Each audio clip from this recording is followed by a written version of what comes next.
میں نے ترکی میں پہلی دفعہ یہودی دیکھا بالکل زندہ.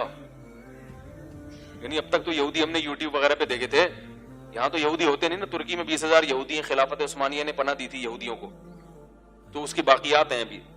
تو میں نے بالکل زندہ یہودی دیکھا چلتا ہوا, اتنی بڑی داڑھی اس کی اور سر پہ ٹوپی. میں نے کہا یہ تو ہمارے شیخ الحدیث اتنی بڑی داڑیاں نہیں رکھتے. اس سے کیا پتہ چلتا ہے کہ دیکھو یہودیوں نے اپنے مذہب میں اتنی تحریف کی, مگر داڑھی پھر بھی ان کے مذہب میں ہے, اس کو وہ ابھی تک نکال نہیں سکے.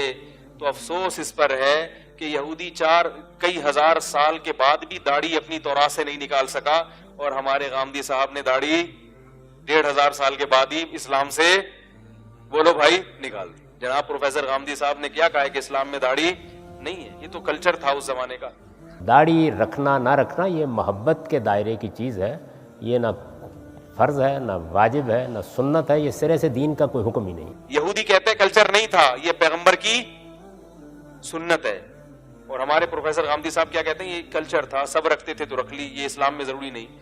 یہودی اتنے ماڈرن ہو کے بھی داڑھی کو اپنے مذہب سے نہیں. اور میں نے تورات میں خود پڑھا ہے کہ حضرت موسیٰ علیہ الصلوۃ والسلام کو اللہ نے کوہ طور پہ بلایا اور حکم دیا کہ اپنی قوم کو کہہ دو کہ داڑیاں مت کاٹیں. اب تک وہ حکم تورات میں, یہودی داڑھی کاٹتے ہیں بہت سارے, مگر مانتے کیا ہیں کہ اصل حکم کیا ہے, بولو بھائی رکھنے کا.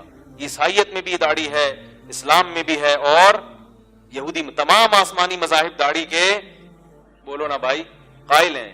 تو اس لیے بھائی یہ جو نئی نئی چیزیں آ رہی ہیں تحقیق کے نام پہ, ان کو فالو مت کریں. اسلام وہی ہے جو 1400 سال سے چلتا چلا آ رہا ہے.